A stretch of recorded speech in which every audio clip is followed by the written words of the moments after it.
Hello, नमस्कार. कसे आहात सर्व? मस्त आहात ना? मस्तच राहा. सर्वांना सर्वप्रथम श्री स्वामी समर्थ.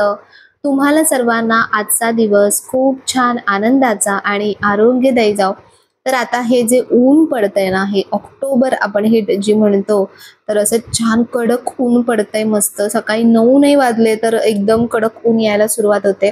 तर जे आपण आपल्या काही डाळी, कडधान्य वगैरे जे पण असतात ना, छान उन्हामध्ये ऊन येत असेल ना घरामध्ये तर मस्त उन्हामध्ये छान हे करून म्हणजे शेकून घ्या थोड्याशा.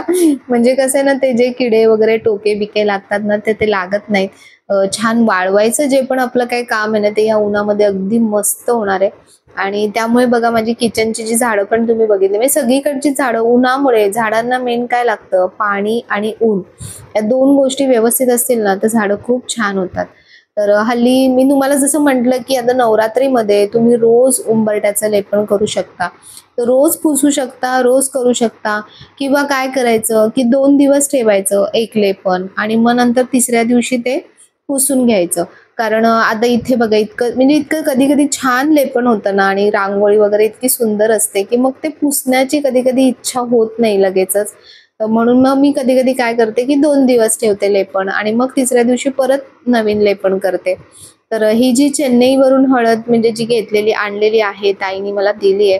तर खूप मस्त लेपन होतं याचं आणि छान वाटतं म्हणजे लेपन केलं ना घरामध्ये, की अगदी प्रसन्न वाटतं. सुरुवातीलाच एंट्रीलाच इतकं प्रसन्न वाटतं.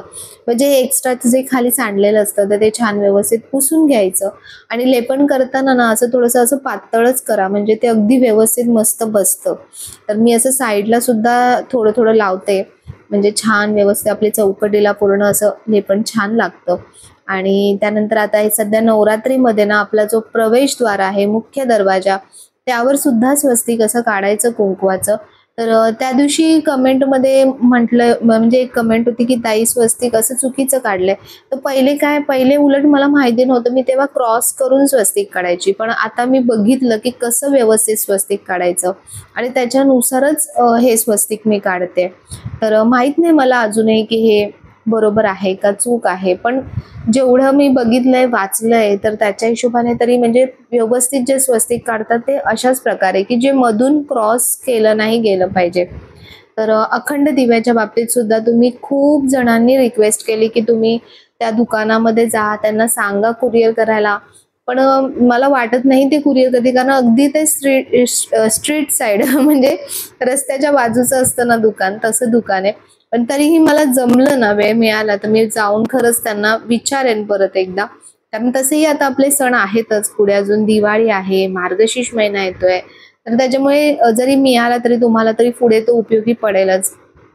असेल तर मग मी नक्की ते तुमच्यापर्यंत पोहोचवायचा प्रयत्न करेन.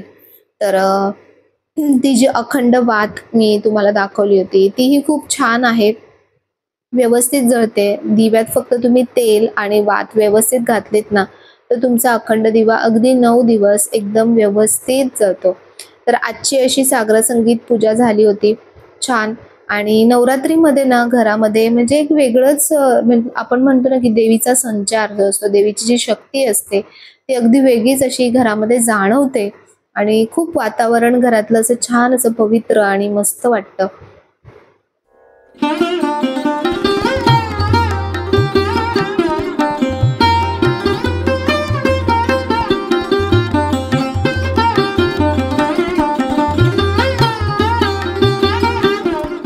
तर रोजची माझी जी रांगोळी असते ना, ती अशी अगदी सिंपल रांगोळी असते. पण दरवाजामध्ये ना, म्हणजे आपल्या उंबरठ्यामध्ये तुम्ही अगदी साधी का काढेना, निदान या ज्या रेषा मारतो उंबरठ्यावरती, त्या जरी तुम्ही मारल्यात ना रांगोळीच्या, तरीही तुमच्या उंबरठ्यावर अगदी प्रसन्नता येऊन जाते. असं नाहीये, की रोजच आपल्याला छान साग्र संगीत अशी रांगोळी काढायची. फक्त तुम्ही अशी टिपक्यांची जरी साधी रांगोळी काढलीत ना, तरी ती पुरेशी होते. पण आपल्या प्रवेशद्वारावर, आपल्या उंबरठ्यावर अशा प्रकारे रोजच्या रोज अशी छान सडा रांगोळी जे आपण म्हणतो, तर ते झालं पाहिजे. आणि त्यामुळे आपल्या घरात येणारा प्रत्येक व्यक्ती, प्रत्येक एनर्जी, प्रत्येक शक्ती अगदी पॉझिटिव्हिटीने आपल्या घरामध्ये प्रवेश करत असते.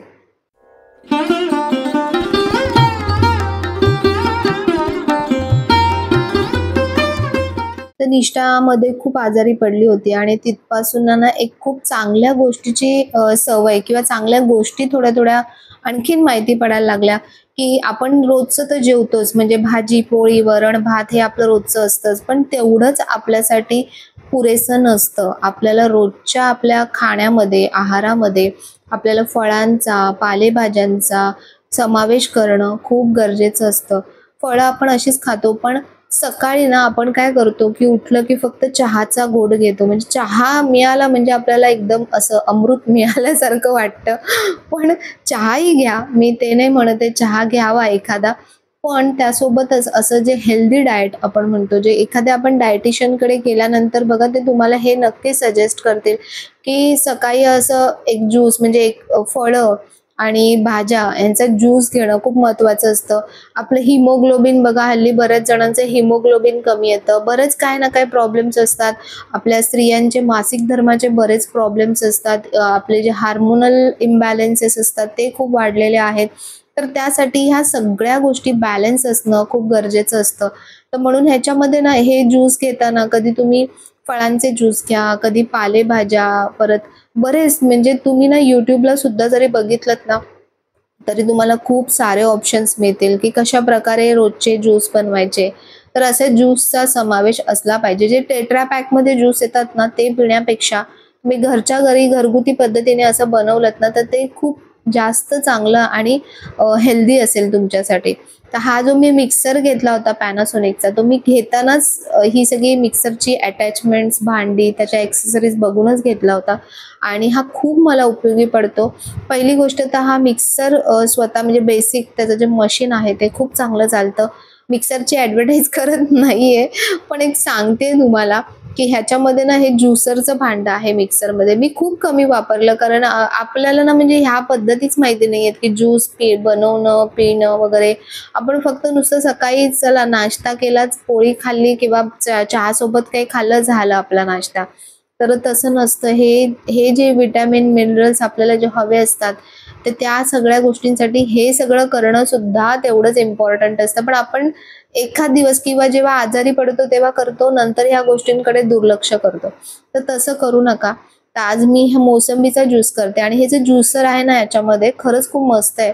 मध्ये त्याला अटॅचमेंट वेगळी आहे. तिथून आपण फ्रुट्स किंवा भाज्या जे आपल्याला पाहिजे ते घालू शकतो आणि बघा साइडने असा ज्यूस जो आहे तो जमा होतो. त्याच्यामुळे अर्क जो आहे त्याचा म्हणजे त्याचा पल्प जो आहे, अर्क नाही म्हणता येणार, पल्प जो आहे तो आतमध्ये जमा होऊन जातो आणि आपल्याला ज्यूस असा वेगळा सेपरेट काढता येतो. म्हणजे एक्स्ट्रा आपल्याला काही ज्युसर, भांडं दुसरं घेण्याची गरज लागत नाही. जितके जास्त तुम्ही एक्सेसरीज किचनमध्ये घ्याल ना, तितकी किचनमध्ये जास्त जागा जमा होते आणि कधी-कधी तर आपण ते वापरतही नाही. म्हणून एकाच गोष्टीमध्ये जर बऱ्याचशा गोष्टी तुम्हाला मिळत असतील ना, तर असेच इलेक्ट्रॉनिक्स गोष्टी तुम्ही बघा. नाहीतर किचनमध्ये काय होतं ना, खूप साऱ्या गोष्टी जमा होतात. तर असं काही ना काही हेल्दी ड्रिंक तुम्ही नक्की घेत जा. तर आज आहे माझ्या घरी देवीचा जागर आणि पहिल्यांदाच घरामध्ये इतकं छान देवाचं असं नामस्मरण होणार आहे.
एक वीरेची पाहत होते वाट, एक वीरेची पाहत होते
व्हिडिओ आवडला असेल तर लाईक शेअर सबस्क्राईब नक्की करा. पुन्हा भेटूया उद्याच्या व्हिडिओमध्ये. तोपर्यंत श्री स्वामी समर्थ.